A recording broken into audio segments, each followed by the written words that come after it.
Olen pea 2 aastat kasutanud volditavat telefoni. Sellest enamik aega Flip 4 ja viimased paar nädalat Fold 6 ja Flip 6.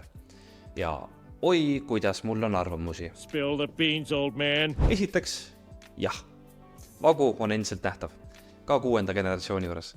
Voltimismehhanism on läinud ajas paremaks ja natuke väiksemaks, aga vagu on vagu.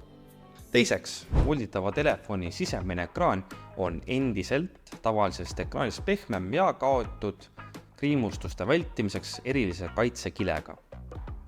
Kui sa oled nagu mina ja sikutad selle kile pärast 6. kuud maha, sest ta on hakanud pragunema, siis oled omadega supi sees.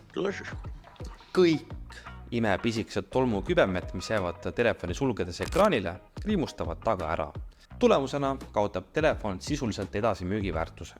Seega ära ole nagu mina ja lase Samsungil esimese aasta jooksul kaitsekile tasuta ära vahetada. Kolmandaks, volditavad telefonid ei ole tolmukindlad. Ei ole. Lihtsalt ei ole.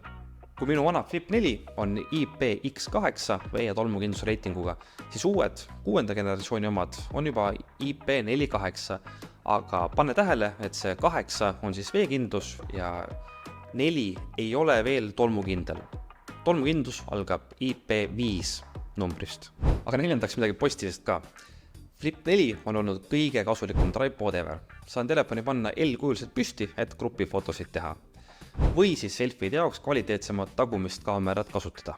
Viiendaks, telefonidel on minu jaoks natukene kentsakas suurus. Pooleks murtud telefon on sisuliselt topeltpaksusega.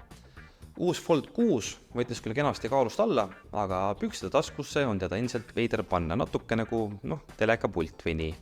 Sellele vaatamata on plussiks see suur ekraan, millega ma olen ka bussistmelt tekste töödelnud. 6. telefonide hind. Me oleme juba 6. generatsiooni juures, aga telefonide stardihinnad ei ole sisuliselt üldse alla tulnud. Samal ajal me peame üle 1000 eurose telefoni puhul leppima endiselt kehvema aku ja kaameraga kui näiteks Samsungi S-seeria telefonide puhul. Tõsi küll, Flip 6 sai 10% parem aku ja 12 megapiksli asemel 50 megapikslise kaamera, mis aitab nüüd ka vähemalt 2-kordselt sisse zoomida. Aga voltimise eest sa maksad endiselt lisaks. 7. volditavad telefonid on endiselt mõeldud kasutamiseks 2 käega. 1 käega sa telefoniga naljalt ringi ei käi, eriti just kui tahad teda avada. Ja 8. telefon on endiselt conversation starter.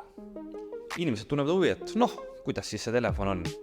Ja vastuseks tuleb tavaliselt, et päris hea, aga nii, kokkuvõttes ära saa minust valesti aru. Volditavad telefonid on endiselt väga lahedad asjad. Muidu ma poleks endale sellist ostnud.